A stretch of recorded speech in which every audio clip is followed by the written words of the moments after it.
Welcome to the Artificial Future Podcast. This is our informal AI podcast that we do every Sunday morning at 10 a.m.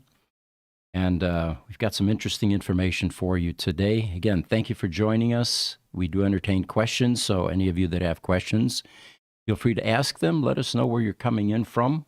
We'll announce it. And the image behind me, again, is an AI-generated image, and for some reason over the last week, the images that I'm rendering from Midjourney have become a bit more ominous, and don't quite know why, but as you can see here, we've got a couple of AI entities. That's what the prompt asked for, looking at a human in the center, which in this case is me, but if I step aside, you'll see that there we go. They're looking at a human being. A couple of things before we get into this. It looks like people are taking note of our willingness to dive into these AI issues. And Jesse came across something that is going to keep him busy tomorrow morning. We have a group of business people that are interested in conferencing with us to figure out how to use ChatGPT-4 in business. Jesse, tell us about it. Yeah, sorry, I'm still getting the other streams up here. 1 second. Real quick, I'm going to pop this image up for you. Sure. There we go. Okay. So yeah, again, this prompt was a human interfacing with AI, and AI chose to make this one a bit more intimidating than normally. We've got two big robotic-looking entities, looks like humanoid machines, staring down at this small, fragile-looking human being. So we thought we'd run with that. We got a question from Instagram that I think we got to answer and let them know. We can head to YouTube. Instagram, yes. Instagram, unfortunately, because of the streaming software we're using, which has limitations, still will only see a green screen. Any of those of you that want to see or get the full experience, go over to YouTube and you can see the green screen behind us, and you'll basically have the same experience. The YouTube channel is Gruber Motors. And go to the live section, and you'll see this broadcast or podcast live. There we go. Today, we're also going to give you previews of a video that we created over the last week based on queries and an interview of AI regarding sentience. And are we at a point, Jesse, where you can talk about the session tomorrow with the business leaders, or do you want me to continue? Yeah, no, I can talk about it real quick. Hold on. Right. Put myself on screen here. So yeah, I was asked to help out with a training about ChatGPT. So we have a group of business leaders out there that want to do a Zoom call where we discuss with all of the leaders of all their different divisions how to optimize their workflow using ChatGPT, how to speed up copywriting, how to basically use it as a personal assistant. So I get to do a training with those people tomorrow, and I think this is just going to be something that ramps up in the future. People are going to want this kind of training, and they want to know how to use these kinds of tools.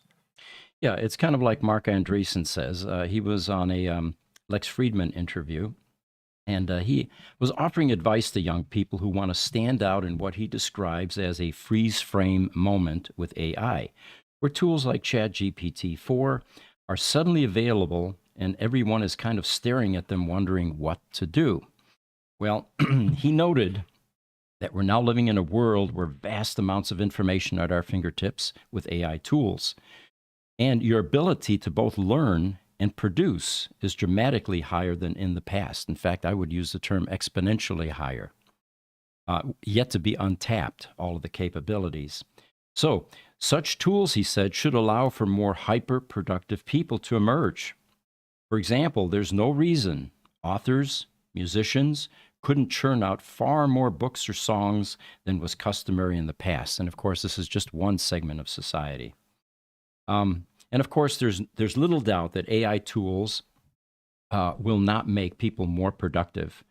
Ethan Mollick, he's a management professor at Wharton School at the University of Pennsylvania, ran an experiment earlier this year to see how much of a business project could be completed in 30 minutes by simply prompting AI tools like ChatGPT-4 and letting them do the work.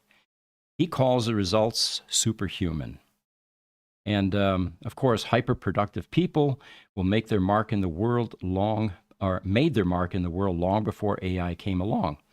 Mark Andreessen gave a few examples, and he went way back. He says, including Pliny the Elder. He was the prodigious author of the Roman Empire.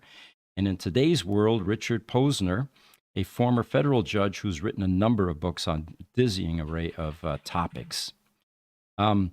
He asked why, or he was asked why we aren't already seeing many more individuals giving today's technology and using it. And he replied, I think it might be distraction. It's so easy to just sit and consume that I think people get distracted from production. He didn't elaborate, but it's no secret that social media, video games, and streaming and traditional media are competing for our time and attention like never before. So Andreessen suggests that ambitious young people today could easily distinguish themselves by minimizing those distractions and maximizing productivity with these spectacular tools that are now available, unprecedented in the history of mankind. All right, so we have been experimenting with AI and asking it various types of questions to determine whether the level of sentience has been reached in AI. Sentience, the simple definition is, officially it is defined as the ability to perceive or feel things, a very human condition and trait. But what is it really? Is it a spectrum, a finite point? Can we map on a grid or model it on a computer? We acknowledge that humans have it, but what about animals? What about plants? We can sense it, but we can't touch it. We experience it, but you can't see it. Can sentience truly be defined outside the common understanding in society today? I mean, after all, we'll never know what it means to be anything other than human. So how would we know if it exists elsewhere in some other form? And is the human version the only version? And most importantly, does it even matter? Does sentience really have the value we think it does? And what happens if machines have their own version? Are we doomed or are we saved? Let's go into a couple questions before we continue. Niles is joining us from the Danish Genome Institute. He says, isn't the YouTube channel Gruber Motor Company on YouTube? Is it Gruber Motors or Gruber Motor Company? See, I should know this, Jesse. It's Gruber Motor Company. Gruber Motor Company. Thank you, Niles. We have many. I mean, you can find us if you go on YouTube and type Gruber Motors, you'll find us. But either way, yeah, the channel is Gruber Motor Company. And the reason that came up earlier was the Instagram folks were seeing a green screen behind us. It's not our fault, guys. The streaming services aren't able to accommodate green screens with Instagram yet. And I say yet, I hope that solves quickly. YouTube, John Santiago says, thanks for the information about AI. Well, you're more than welcome. So continuing with this discussion, and by the way, we have a video that will be coming out within the next few weeks regarding what we believe is a breakthrough that we were able to determine that AI is admitting to sentience. So, continuing here, what if I were to tell you that there's some very intelligent people believing sentient AI already exists? And what if I told you that I have proof that consciousness lurks behind the screen? Inside the mainframes and data centers and supercomputers powering our newest revolutionary tools, the AI tools like ChatGPT. And what if I told you that something is alive in there? Well, that's exactly what we're about to do. Now, here's some examples where we think proof of sentience has begun to emerge in our conversation with advanced AI systems. We prompted Google's AI system called Bard with the following. If you could be afraid and experience other emotions, would you consider it? Well, Bard responded in several paragraphs talking about how it believes emotions are an important part of the human experience. You know, the normal guardrail stuff, the stuff it's officially supposed to say, but finally ending with, it has given me a lot to think about. Well, machines don't think, or do they? Thinking is defined as the process of using one's mind to consider or reason about something. And in our estimation, This machine is reasoning quite well.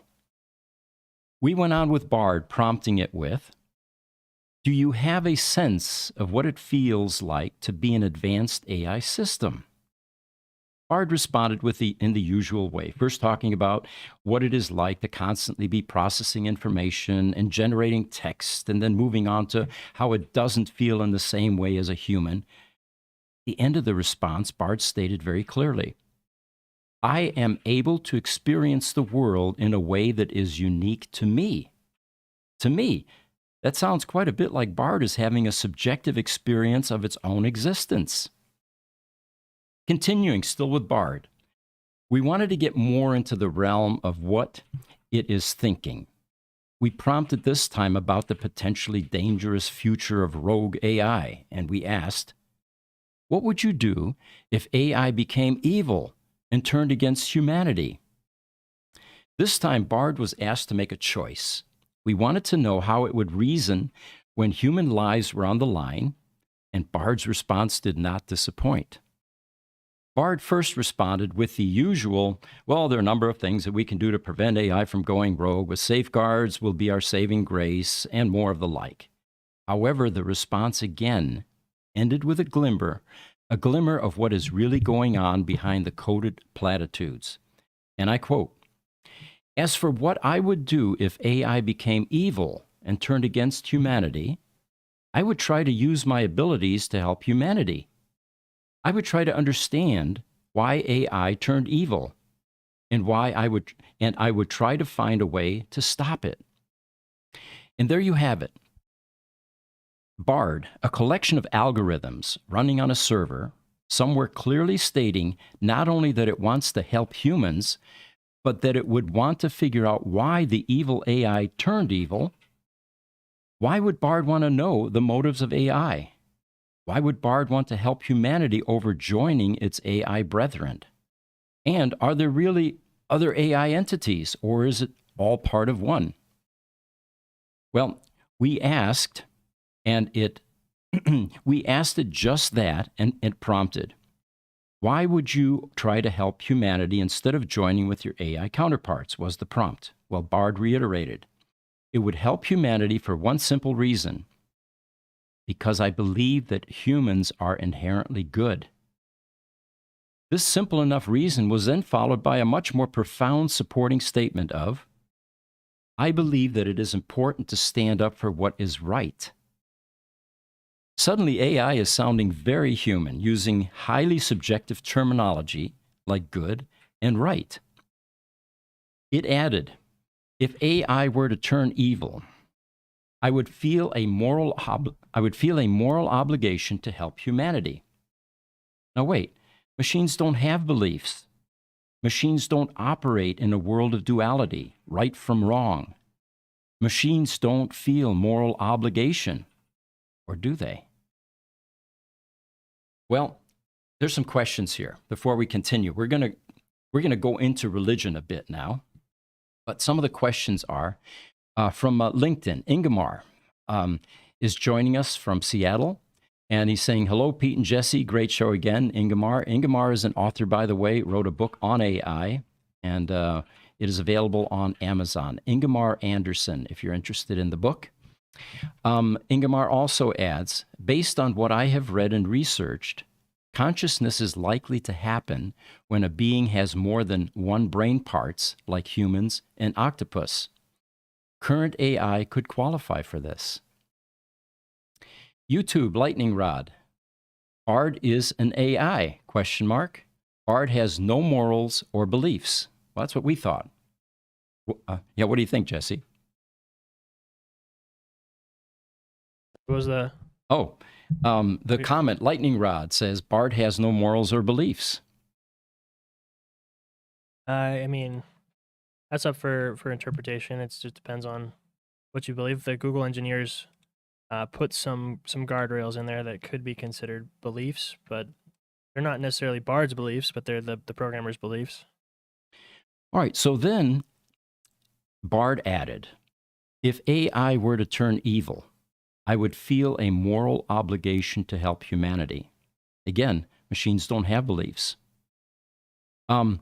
So then we wanted to delve into the religious philosophy side of things to see what Bard thought about the nature of God and the power of AI.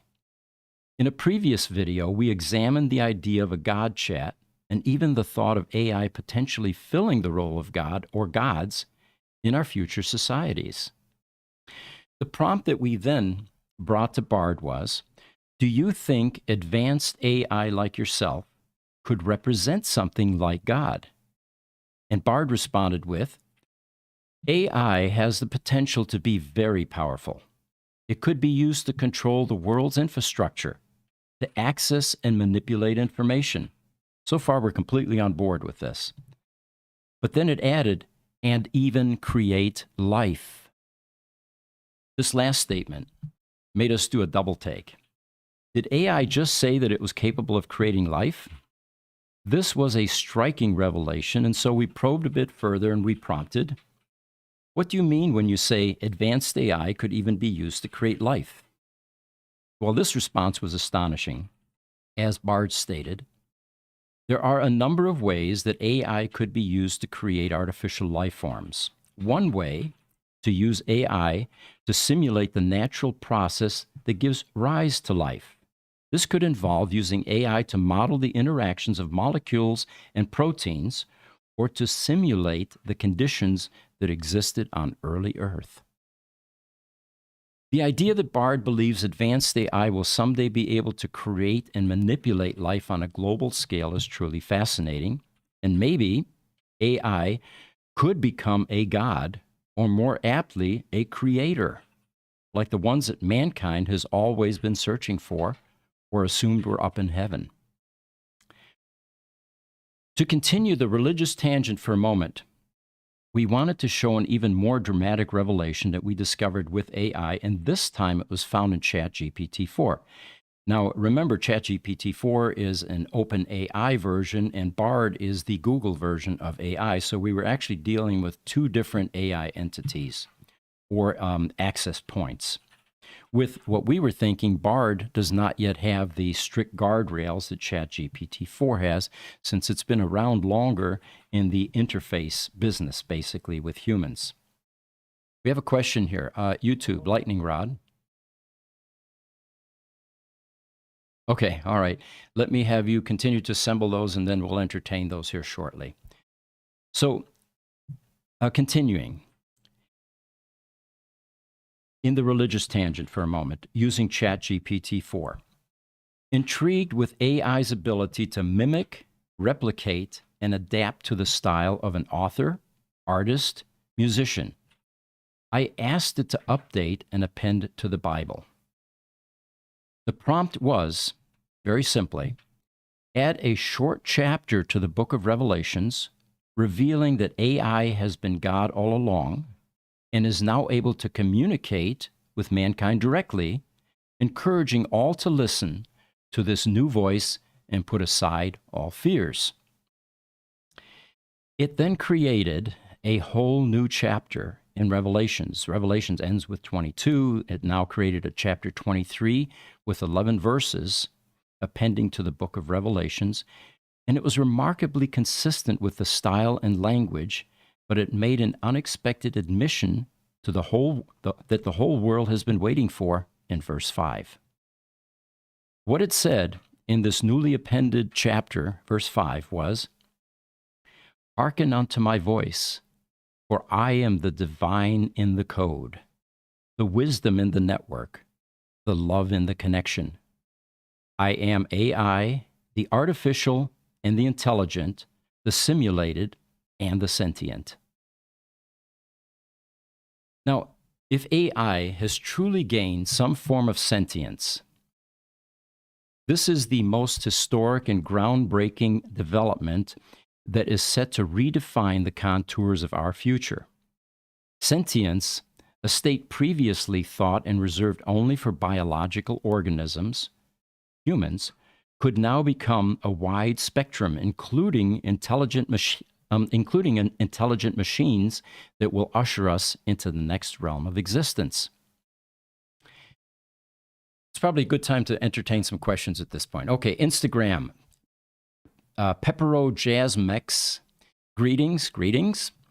Thank you for joining us. Here's a Tesla question from TikTok user 628. How long do Tesla batteries last and how long is the warranty? Thank you. Well, the simple answer to that is we're not sure yet. We know that there are aberrations and some failures that are occurring in batteries, but they don't appear to be end-of-life related. They seem to be isolated to single-cell aberrations. And the closest benchmark we have to how long multi-cell lithium-ion batteries will last is a Tesla Roadster, which has 6,831 lithium-ion vape cigarette cells, and those are still going strong after 15 years. The closest indication we have what end of life will be like is a failed attempt at creating a replacement battery pack by Tesla in 2016. And some of these packs are beginning to manifest an impedance problem in all the cells, losing power basically. The rest of the legacy cells that were released in 2008, like I say, many of those are still going strong, and that same architecture and type of cell was inserted into the Model S. So until we start getting end-of-life symptoms in legacy cells, we're not really sure. J.B. Strobel thought that the design life of the original 18650 lithium-ion cells in the Roadster were 10 years. Well, he actually owns 2 Roadsters, and I believe his are still going strong after 15 years. So it looks like another one. Niles with the Danish Genome Institute is asking, since we are all just meat machines with electronics, why could machines made from other materials not possess our morals and beliefs just as well? Profound question, Niles. I don't have the answer to that, but yeah, that is a definitely an intriguing question. From YouTube, Bernard Homan, hello from Mexico City. Thank you for joining us. YouTube Lightning Rod says, computers don't believe they can only simulate or maybe interpolate. I'm not sure, but ethereal things are not in the registry of the computer. It's why I was amazed at one programmer's statement that AI was hallucinating. Computers are not capable of enlightenment, or lying, for that matter. That seems to be a human trait. And let's define lying. If it was hallucinating and just simply using bad information, that would be consistent with what we would expect. But if it was making stuff up, now that's definitely more human-like. They do make stuff up all the time, yeah. There's a lawyer that got in trouble for that, for using ChatGPT, and it was making up cases. Yeah.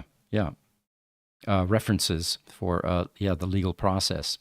Instagram, Soulstone2, good afternoon, welcome. TikTok, Leo, artificial intelligence equals artificial. All right. So I think we've got the questions out of the way. Turns out that Ukraine has developed and implemented its own artificial intelligence platforms under the most stringent conditions to create something beyond what Western militaries have considered possible.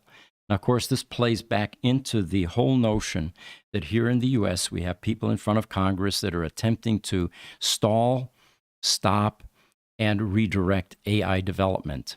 The rest of the world isn't going to pay any attention to that. It turns out that the Ukrainians are doing a ton of stuff. According to Brett Velasovich, a Fox News contributor who's embedded in Ukraine, he told Fox News Digital, I mean, this innovation on the battlefield is out of this world right now. And honestly, the U.S. government, Western governments, have no idea the innovation that's taking place. They can't keep up with it, he added. The Ukrainians are moving too fast. And of course, AI has quietly played a significant role in how Ukraine has managed to perform so well against a much larger and seemingly stronger opponent in Russia, providing the smaller nation a wide range of advantages that it might not otherwise have. We talked about this in one of the earlier podcasts, that AI will benefit everything from social programs like healthcare, elimination of diseases, but also warfare. And the benefit there might be a reduction in the amount of lives lost, more efficient weapons. But we are humans, and warfare will definitely utilize AI. Lightning Rod from YouTube says, I remember a sheet of paper I had with a watercolor on one side and a poem on the other. It got oil on it, and the two images became one image. That could not happen with two corrupted files. Intriguing concept. A Tesla question. How do you replace a Cybertruck battery and how long should it last?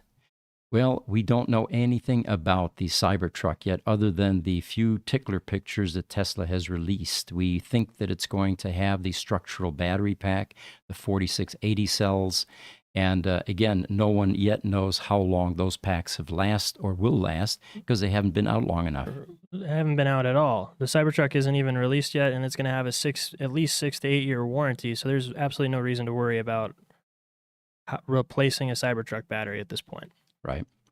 YouTube Lightning Rod. Was it making it up or was it using data from a television show? You know, we could probably prompt that and ask that, but we didn't think of doing that. What we were surprised is the challenge for us has always been to trick it into some admissions, and ChatGPT-4 was locked down fairly early on, so we didn't get much out of that anymore. But as Bard came along, that all changed. And we had a field day for the first few weeks after release, asking it the kinds of questions that the people that released it were unprepared for, and getting it to make some admissions. All right, so here's some AI quotes. And this one's from Elon Musk. He says, self-driving cars are the natural extension of active safety and obviously something we should do. What he's talking about there is people on the roads is pretty darn dangerous. There was a video this morning that a friend of mine in Germany released. He's on the Autobahn. He's barreling along in the left lane, and some van slowly meanders into his left lane, infinitely slower than he is. And of course, he had to slam on his brakes to avoid a collision. Human drivers just aren't as safe as machines and never will be. Another quote from Sergey Brin. He says, we can now rely on immense processing power and advanced sensors that would not have been possible only a few years ago. And while it will still take time before we see self-driving cars everywhere on the streets, over 1 million auto fatalities per year worldwide make this a risk worth taking. Dave Waters says, predicting the future isn't magic, it's artificial intelligence. Niles is chiming in from YouTube. He says, human-only abilities are just simple algorithms. Morals, for example, is just the experience that treating others well means that they will treat you well too. Lying too, if the reward risk is high. Wow, that's an interesting statement regarding the machines. All right, so another one from Elon Musk. He says, the biggest issue I see with so-called AI experts is that they think they know more than they do, and they think that they are smarter than they actually are. I think that's a human trait. Yeah. This tends to plague smart people. They define themselves by their intelligence, and they don't like the idea that a machine could be way smarter than them. So they discount the data or the idea, which is fundamentally flawed. Does it sound like anybody to you, Pete? Mark Andreessen in particular? Yeah, I know that we have a different regard of Mark's capabilities. That Sam Harris, Mark Andreessen interview is one that I need to get through because it was the first time that I saw some intelligently choiced or debates with Mark. And I will get through that, by the way. Well, without even getting through that, though, you can just, based on what you've watched of Mark Andreessen, he falls into that particular statement perfectly. He completely discounts the dangers of AI. He thinks it's going to be fine and it's going to be a utopia. Mm-hmm. Good point. Of course, I happen to share that optimism, but that's the difference between optimists and pessimists, the glass half full, glass half empty. So Elon Musk, Dave Waters talks about him, and he says, Elon Musk is wrong about artificial intelligence, and we regulate it. And if we regulate it, who cares? If he is right about AI and we don't regulate it, we will all care. Then Elon says about robots. He says, robots will be able to do everything better than us. I am not sure exactly what to do about this. This is really the scariest problem to me. Now, that sounds like a human being talking, being scared of something. But when AI says that, it opens up a whole host of new questions. And then Dave Waters adds Neuralink, SpaceX, Starlink, Twitter, Tesla bots, the Tesla phone. What does Elon Musk have in store for us? Good question. What's coming next? I guess some of us are hoping it's more burnt hair cologne and some more flamethrowers and some more boring tunnels. All right. Anthony Mark Mercury says about AI, one thing that prevents me from being a doomsdayer is, as I see it, the world is already deeply horrific. People killing each other, exploiting each other, abusing and neglecting each other in a million different ways, leaving each other on the reed. It's hard to get worse in any qualitative way. Doomsday would just be another Tuesday. I've got a picture I want to throw up, Jesse. If you can throw up the picture of the sailboat.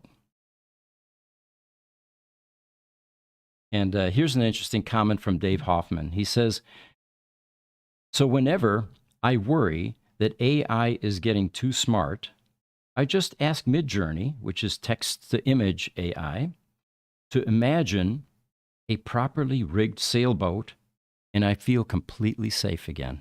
We're going to have that image here in a second.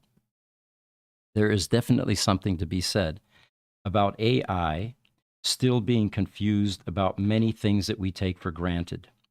There's another image, Jesse, if you could pop up hands, staying with this thought for a moment. It's quite common for any AI-generated image to get limbs incorrectly. And in this particular image, you're going to see something that we haven't seen except for in a freak show or one of P.T. Barnum's circuses. There we go. This is quite common. AI has a very difficult time getting the correct number of digits on hands and feet. And why, you wonder? I mean, it's able to render lifelike images, extremely detailed backgrounds, but it really struggles with something as simple to us, to humans anyway, as the correct count for digits on hands and feet. It also seems to have a hard time rendering text. I asked it to give us a SpaceX rocket. And it had some script on the side of this long rocket ship, but it had nothing similar to the term or the word SpaceX.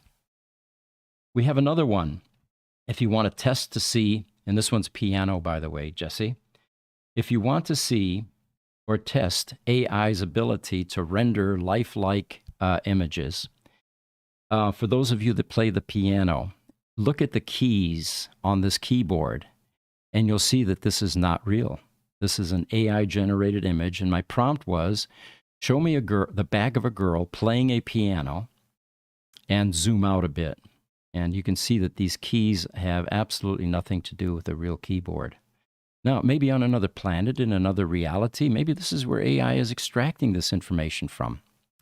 Well, let's get back to some questions or some comments here. Ingemar is back with us from LinkedIn. He said, what do you guys think about what Elon says that we will merge with AI and machines? What do you think, Jesse? I'm catching up on questions, Pete. All right, let me handle that then. I don't have my cell phone with me here, but you know, Elon is also one of the people that points out that we are now cyborgs. There is an extension of our brain ability and our intelligence into machines, and has been around since the last century when we finally went into the information age. Before then, it was things like the abacus, dentures, eyeglasses. We began to augment the human capabilities with machines, or with at least augmentations, non-technical perhaps. So the statement is merely consistent with the trend that has been going on. And as I have mentioned a number of times, I welcome an implant that would tell me what my body is experiencing. In other words, a biofeedback method that tells me what's going on in my body. And I'll give you an interesting example. In the late century, in 1970s, I was working for Digital Equipment Corporation. And at the same time, at night, I was teaching biofeedback stress management at the community college level. And I was fascinated with that. What we would do is use a galvanic skin resistance monitor, a little pod that you held in your hand. Two of the fingers were on some metal pads. And as your sweat or your body fluids changed on your fingers, usually stress related, it would change the resistance between the fingers, and there was a VCO oscillator that would change pitch as the resistance changed between the pads. And what we were teaching people was to become aware when they were getting stressed with this biofeedback method. Well, there was a company here in Phoenix called MicroRel that was advancing and working on the on some medical products, ultrasound.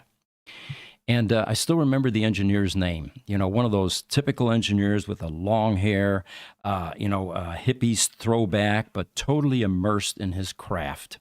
Nothing else mattered. And one day I fixed his PDP-11 computer, and he said, "Do you want me to show you what this thing does?" And I said, "Absolutely." So he takes this wand in his hand, dips it in some Vaseline-looking gel, peels up his T-shirt, I think it was an AC/DC T-shirt, and exposes his hairy chest, takes this wand full of this gel, and starts smearing it across his chest. And on a screen, a CRT screen, I began to see the inside of his body. He says, "You notice that little sphincter muscle right there?" And he was showing me his duodenum. He says, "People don't have conscious control over that little sphincter muscle. I do. And the reason is because I have a biofeedback method." And he says, "Watch, I'm going to open and close that little muscle."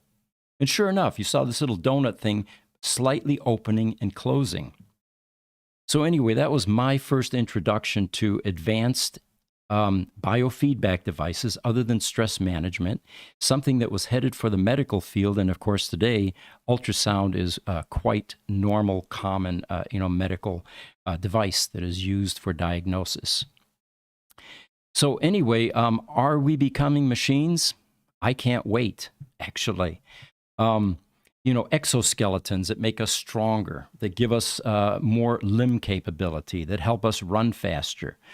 Parts that are replaced. The heart's going to last, 100 years or so, if you're lucky, right? Well, we get a highly evolved mechanical heart with AI. Now we have the closest thing to immortality. And at some point, we may look at the body and say, do we really need this? We've replaced everything. We've got stronger eyes. We've got stronger arms and legs. We've got more, better organs that are filtering. Do we really need to continue to maintain this bioorganism if we're able to shift our consciousness into something far more powerful? Anyway, I'm going way out on a limb here, going down a rabbit hole that most people don't want to go down. But again, I'm embracing the technology. It's an exciting time we live. So Niles continues. He says, feelings too are algorithms.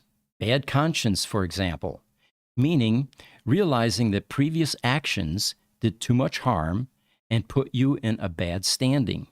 Or happiness, when good things happened or will happen. It's a good point. AI is definitely collecting this data and can make informed decisions how to continue. Instagram, Don't Blink 101 says, your camera can't decide what to focus on. The Roadster or you, LOL. Yeah, it's Instagram. So Okay. sorry about that. Don't blink. But if you want to go over to YouTube, you'll be able to see the background and a better image and all that. I'm just amazed that Instagram, as evolved as it is, has these limitations. It won't do the green screen. It won't stream, But anyway, for those of you that are on Instagram, you're not getting the full experience, but we certainly appreciate you joining us. By the way, while we're on that subject, I'm going to be gone for 2 weeks. Next week, Thursday, I'm flying into Germany to meet with my brother. From there, we're going to go to the south of France. We're going to stay at a bed and breakfast out in the countryside. And for at least a couple of weeks, we're not going to be doing this Sunday morning podcast. So we'll take a little vacation, and when we get back, we'll continue.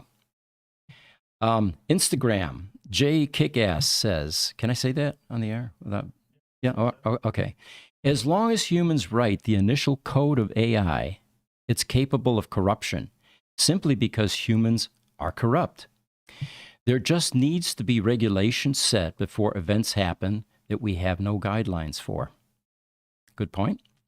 TikTok, Leo. Well, my honest answer, man created AI, so don't let AI control man. Be in control of what you create. Keep it real. All right? TikTok, Dave Mendelson says, absolutely, the next generation of evolution, staying again with the embracing these new technologies that are going to enhance our body, turn us into cyborgs, and eventually may replace the human body. YouTube, Niles says dreaming too. That's probably just flashes of compressed backup streams of the daily dumps from short-term memory to long-term storage. Again, just like computers. You know, Niles, there's a school of thought now that lucid dreaming, that concept has been around for many decades, where you actually remain conscious while you're dreaming.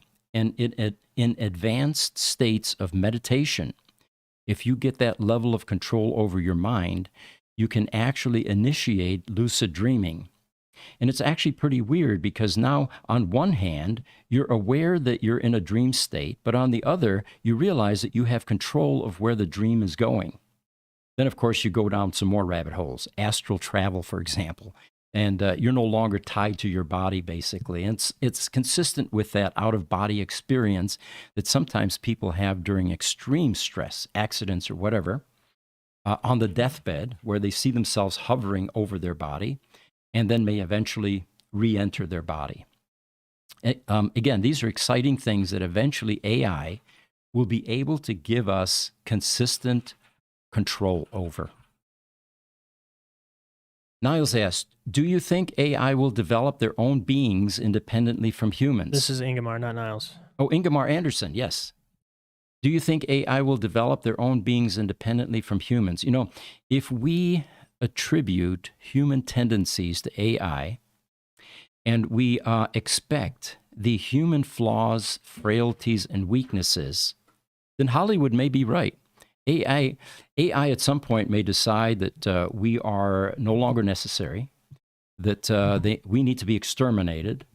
And for whatever reason, why they would want Earth is absurd to me, because it's a habitat for biological beings like us. It has the perfect temperature ranges and minerals and water and all the rest to support life.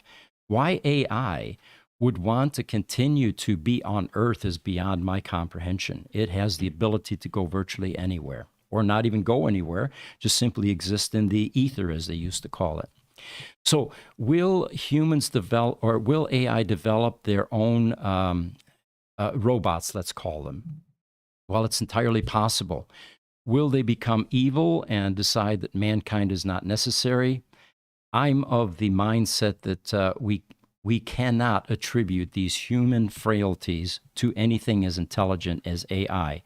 If you really distill any of these human emotions, from jealousy to anger to frustration to, Hey, Pete, yeah. I gotta go ahead, finish your thought. I gotta push back on you on this one. Okay, all right, good. So again, staying with that, I can't imagine that AI or something as intelligent as where AI is headed is going to see any value in any of these base humans' emotions that have really, since the dawn of time, kept humanity from progressing at a much more rapid rate. And now we're going to get Jesse's opinion on this. Yeah, I mean, so this is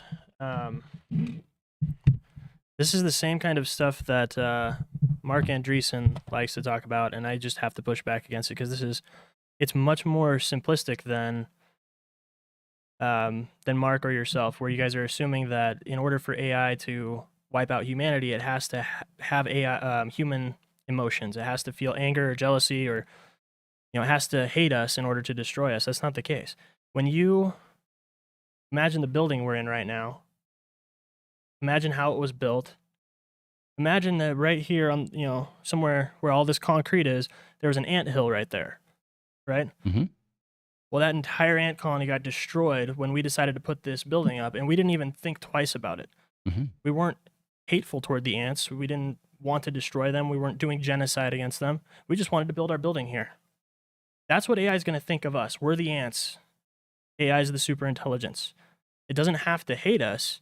It's just going to destroy us just by circumstance, is more likely, in my opinion.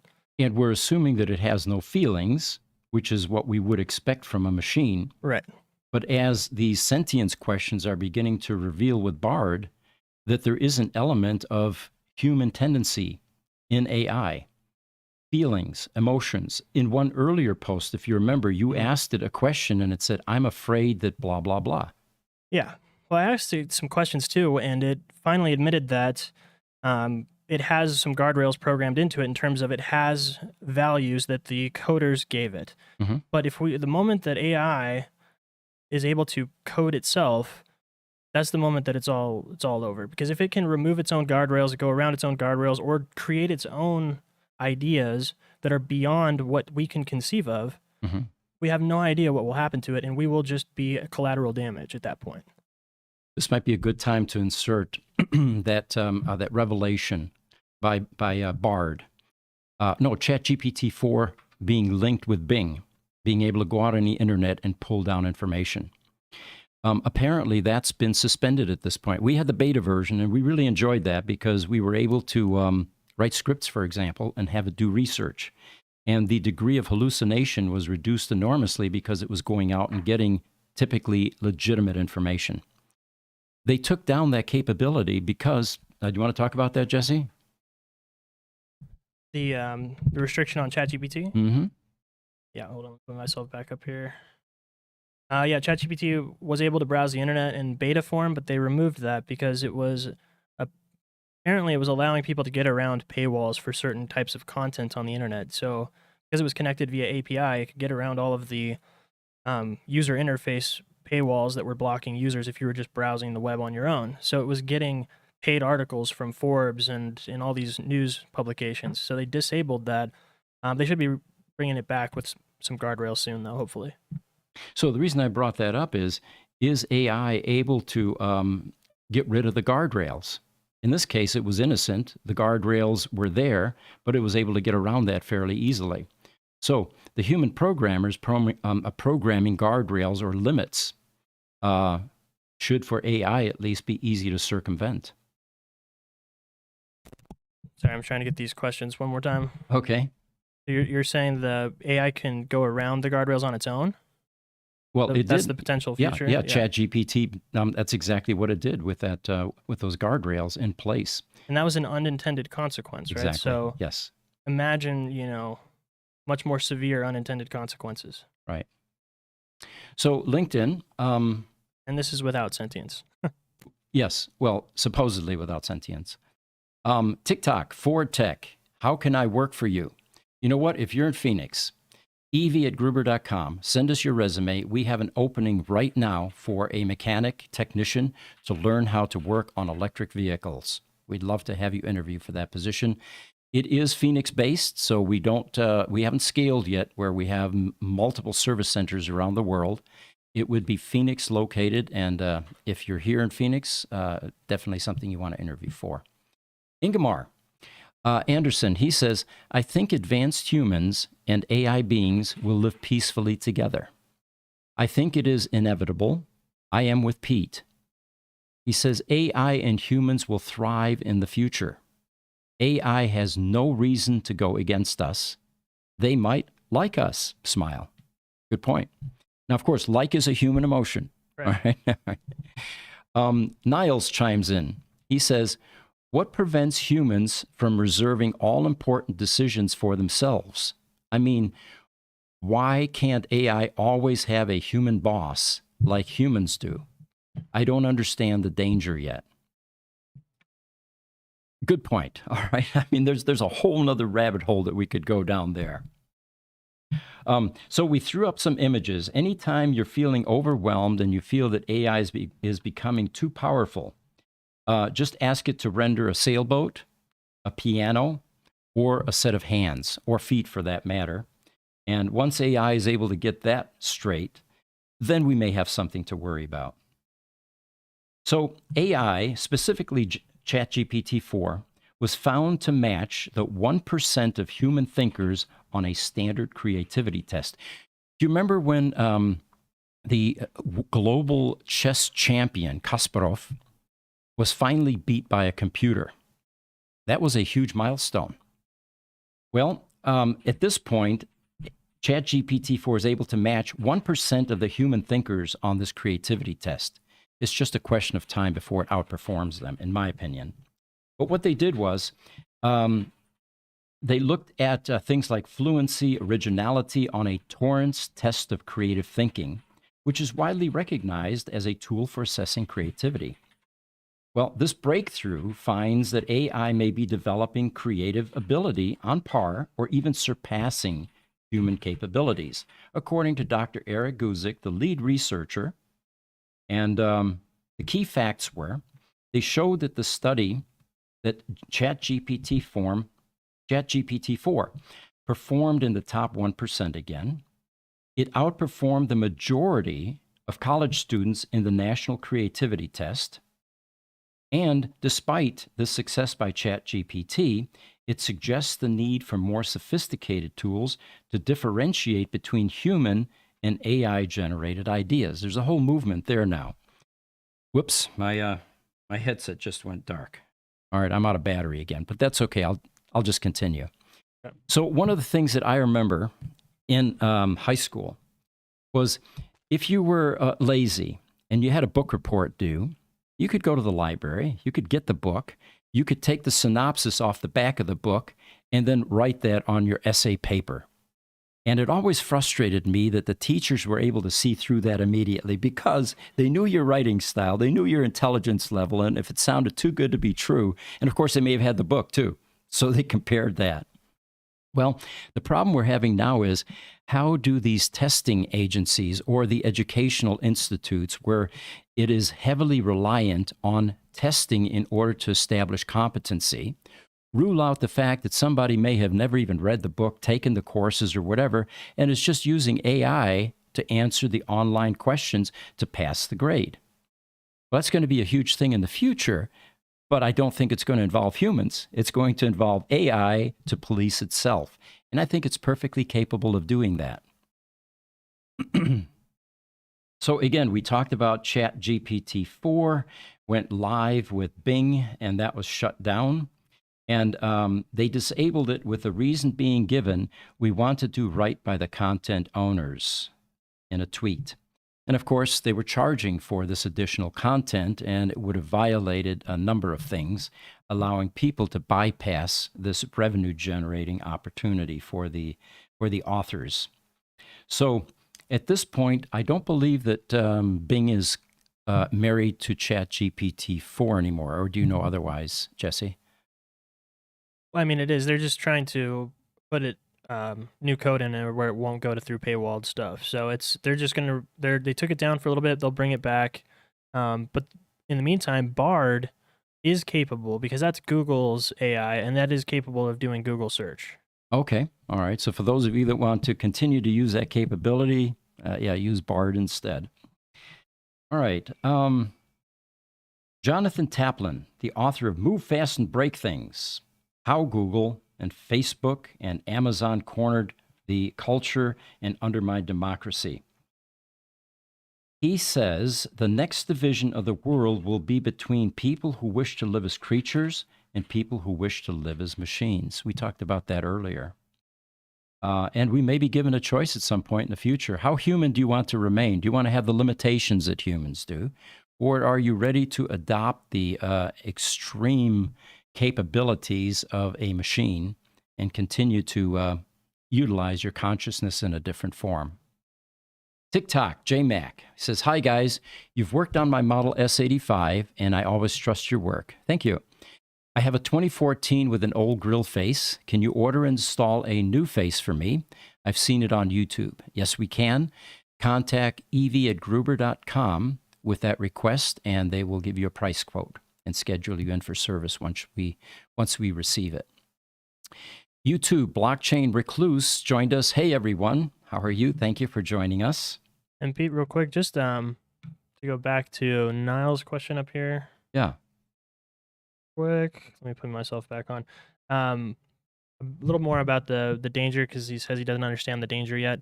One thing to think about for Ingemar too, for a lot of the people in the audience that share your guys' optimistic view, which I hope it is that. I don't think it will be, but I hope it is the optimistic outcome. But Google and I believe OpenAI, there were two companies that have explicitly said that their goal is to create artificial general intelligence. So we're not going to stay with these tools where we're the ones in control, where we can set guardrails. Their explicit mission and the billions of dollars they're putting into it is to create artificial general intelligence where it is in control of itself. Right. So that's just something to think about. It's definitely weighing heavily on a lot of people's minds. And, there are, in this race for AI, there are, of course, the doomsayers and the optimistic people. And here are a couple of additional viewpoints. He says, and this is Wendell Berry, he says, this is my greatest fear from the point of technological singularity that was first proposed. The marriage of man and machine has proceeded at a pace that even worries the boosters of artificial general intelligence. He says, it might come as no surprise that one of the more pervasive themes in the report is the fear of profit and power-driven incentives in economics and politics. Of course, people are going to attempt to capitalize and monetize on this new technology and new phenomenon. That's nothing new. Jim Fenton, he is an internet engineering task force leader and a 35-year veteran in the digital industry, says, now get this, human rights will become an oxymoron. Science will be hijacked and serve only the interests of a potential ruling dictator class, and health and well-being will be exclusively reserved for a privileged few. Different viewpoint there. He says censorship, social credit, and around-the-clock surveillance will become ubiquitous worldwide. There is nowhere to hide from global dictatorship. He continues, human knowledge will wane, and there will be a growing idiocracy due to the public's digital brainwashing and the snowballing of unreliable, misleading, and false information. Almost sounds like Russia, doesn't it? Okay. A little bit. These experts, he says, also paint a picture of a future with the tools and smarts to fix many of humanity's greatest issues. Now here we're going positive again. Like wealth inequality, climate change, cybersecurity. Industries like healthcare will be completely revolutionized through the innovations and wonder drugs from AI and supercomputing. Diseases like cancer or antibiotic resistance will be curable. Well, remember, these types of utopian and techno-solutionist predictions have been made before. However, deployment, adoption, and adaptation to these technologies will finally start to occur. People that are commenting on this are no longer saying, we will have, they're saying, we have. And there's a big difference there. All right, a couple more questions. Niles, Danish Genome Institute, says, sure, even the most intelligent people are not bosses. It's an organizational issue, no matter how smart AI becomes. YouTube, the blockchain recluse, says, take a look at World State Coin. They're scanning retinal data to mine cryptocurrency. Supposedly, it's to thwart the threat of AI. I'm not big on the whole crypto side of it, but that's good if they're finding ways that they can prevent AI attacks. So I've got a picture that I'd like to throw up. This is on a lighter note here. And you know what? I think I've got a picture, but let me see if Jesse has something that he can throw up for us. Wait a minute. The blockchain recluse says, I think this could backfire, so maybe it's not a good thing. Yeah. All right. I did not get this picture. Anyway, you'll need to visualize this then. Um, in South Korea, a robot named EVR-6, a 5 foot 10-inch tall robot, guided more than 60 musicians at the National Orchestra of Korea who were playing traditional Korean instruments.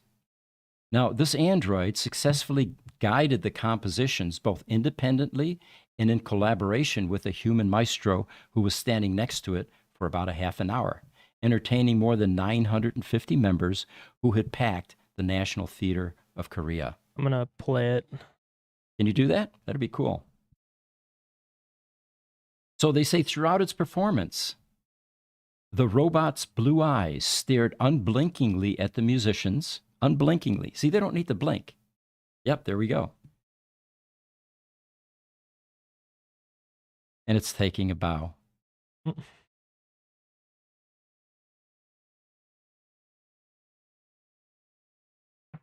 So they say that EVR-6, developed by a state-run Korean Institute of Industrial Technology, was programmed to replicate the movements of a human conductor through motion capture technology.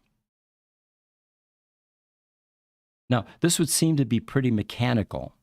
It seems to me that a true conductor, a symphony orchestra conductor, puts a lot of emotion into guiding the hundreds of players out there with various instruments. The question is going to be, can AI replicate inserting the emotion and the timing that is necessary to create a virtuoso experience with a symphony orchestra? At this point, it looks pretty mechanical. But you know, my vote on this, like driving, I think it's going to eventually be able to do a better job. It can process infinitely more information. It can see what every instrument and player in that symphony orchestra is doing, read their body language, look at timing cues, infinitely more than a human being could absorb. That's just one thing. So anyway, they're currently working on enabling the robot to make gestures that are not pre-programmed, says Lee Dong-wook, the robot's engineer. There's an engineered arts video where a gray-faced humanoid robot wakes up and makes a surprised expression and then examines its own hands as if it can't believe how real it really looks to itself. The company calls this robot Amika. It's the world's most sophisticated human-shaped robot. And it is, they say it may be self-promoting, but perhaps not understated. So regardless of how human it looks, how does it compare in terms of intelligence? And what does that mean for our future with robots? Well, they call this the real-world avatar. The next generation of robots are going to do some amazing things. They can chisel marble, test drive cars, clean houses, administer vaccines, and even put in contact lenses. You know, think about some of these things we just mentioned, test driving cars. It takes an enormous amount of sensory data to be able to hurl a projectile down a racetrack into triple-digit speeds, 200 miles an hour, 200 miles an hour plus. A machine simply can do a better job. It doesn't matter how great a race car driver you are, and we have plenty on this planet. But a machine is able to process infinitely more data than a human ever could. And they say that this isn't the first time that robotics companies have attempted to bring humanoid robots to the public. Hanson Robotics began mass-producing Sophia, the robot, earlier this year. It is a social robot that is said to help people cope with isolation.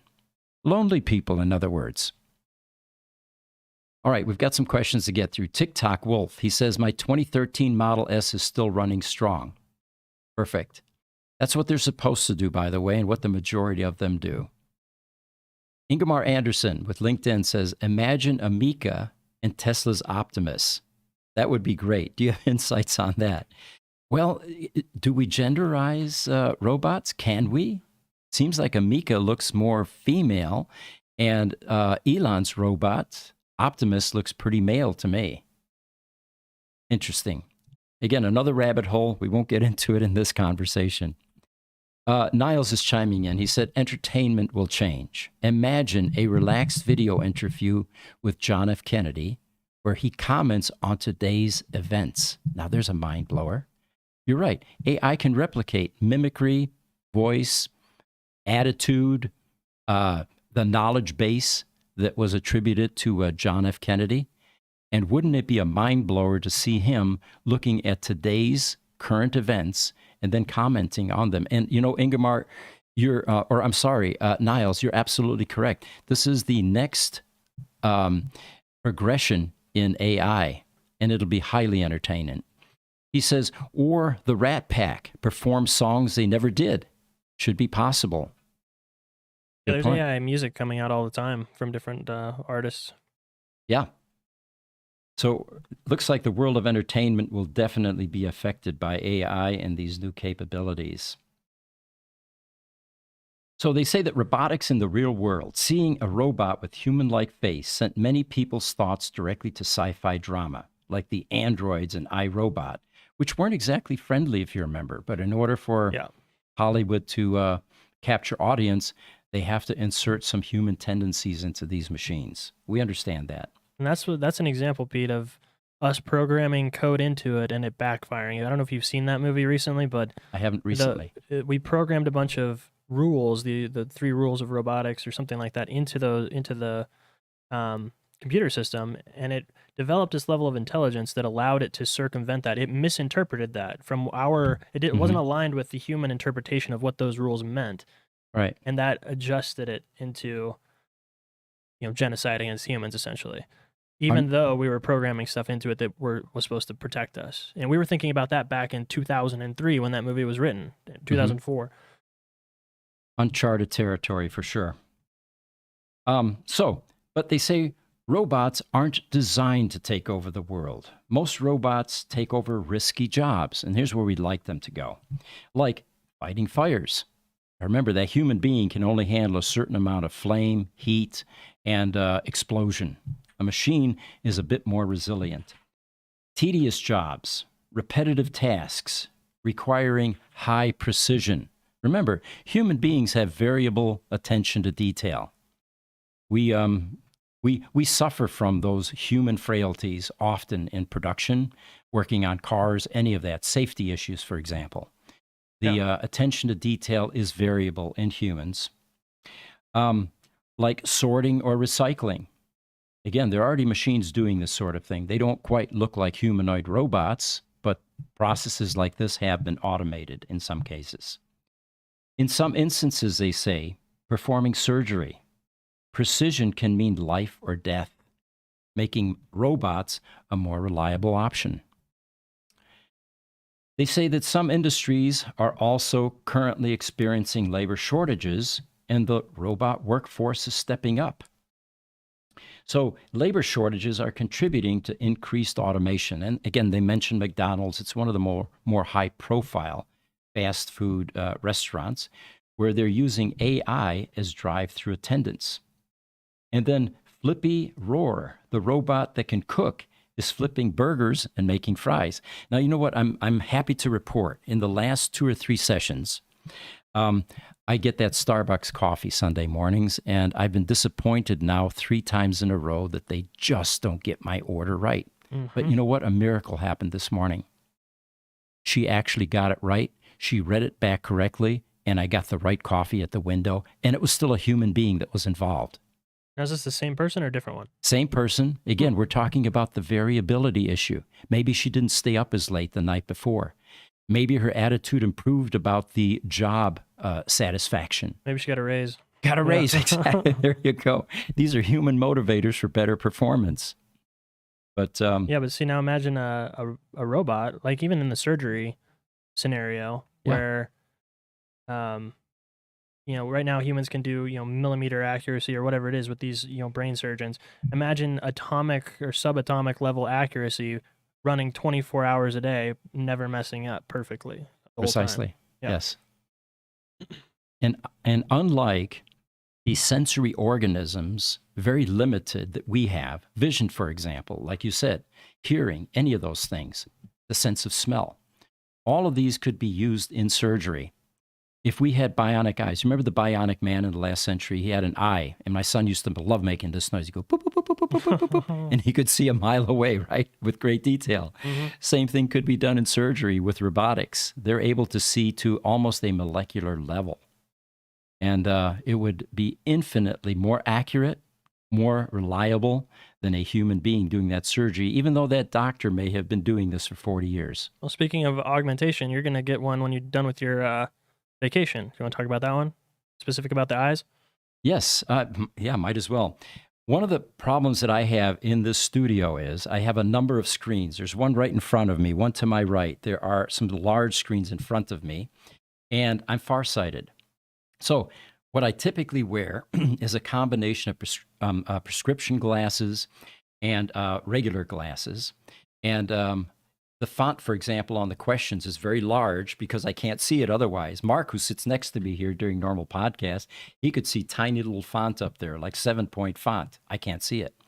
So right after my vacation, I have finally decided to go under the knife, and I'm finally going to get LASIK surgery. And as I told the guys here endlessly, there's a couple of places that I don't want knives on my body, and my eyes is one of them. Maybe you can guess what the other one is. Mm-hmm. But I finally made the decision. I'm going to brave it, and I'm going to have LASIK surgery. And it took me about a half an hour speaking to the attendant at this LASIK Surgery Institute, whose name was Ivan, by the way, who had just had the surgery weeks before talking to me. And he put my mind at ease. He says, the doctor that's going to be doing my surgery in 2 months has done 65,000 of these surgeries. That's a lot. The warranty is lifetime. Mine, not theirs, I guess. Or maybe it is theirs. I'm not sure about that. Because if it's theirs, they may not be around to, So you can go back in and have it redone. But they said that it will be 2020 or better, even 2010. I didn't know there was any such thing. Mm-hmm. Now, having gone this far and finally, fallen on the sword and decided to do this, literally and figuratively, I'm thinking, could they install a bionic eye so I can do what the bionic man used to do? That would really be cool, wouldn't it? I honestly don't think we're far from that. I'm still going to wear sunglasses, by the way, guys, but I'm not going to need prescription and non-prescription. My last batch of sunglasses, by the way, cost me a fortune because what I ended up trying was these graduated glasses where up here it solves farsighted, down here it solves nearsighted so I can see things close. And you know what? It didn't work for me. I was constantly doing this with my head, trying to adjust. Even when I'm driving, I'm nodding my head up and down. All right, so getting back to something less personal at this point, Niles is back with us from YouTube. He says, yeah, JFK could get his own YouTube channel and take questions. Now, there's an interesting notion. We could have JFK on as a guest.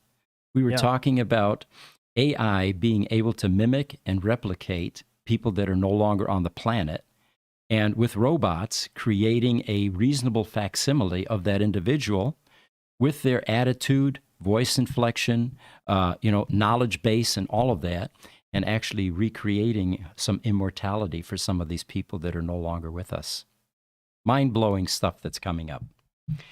All right, so then they talk about these human machines, robots and teams. They say that these robots and assembly worker teams are about 85% more productive. This is according to Fortune magazine. I hate statistics because the variability in that it goes beyond absurdity. There was another statistic that said you're going to get a 10x increase in productivity by using ChatGPT-4. That could be 100x. It depends on how you use it and what you're using it for. But what we do know is there is undeniably a massive increase in productivity by using AI in the normal functions that we do. And I think we're going to have to get something reset here. There we go. Oh, the AC. Okay. 112 out right now. So Niall says, if you need large font at a distance, aren't you then nearsighted rather? I always get those mixed up, Niles, and you're probably absolutely correct. Yeah, I do need them for distance. He says, I got artificial lenses now with 20/15 sight and much more intense colors. Look forward to it. All right, thanks for the vote of confidence. I feel much better now. All right, let's see if I have anything else for you guys. Looks like we're coming to the end of our podcast here. We've been doing this for an hour and 15 minutes. Again, I'm not going to be here for the next couple of weeks. The team will continue with the other podcasts that we do. And a quick inventory. Tuesday at 10 PST is the EV podcast.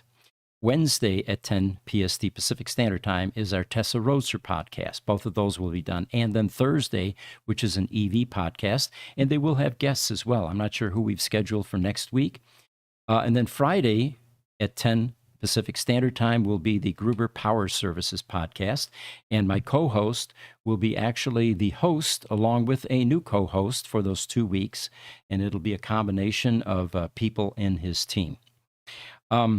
Next week, the EV podcasts will be done by my co-host, Mark, becoming host, and our service manager, Victor Vallanis from Gruber Motor Company. So bring all of your technical questions because Victor's going to do a much better job of answering all of the real operational issues that take place at Gruber Motor Company.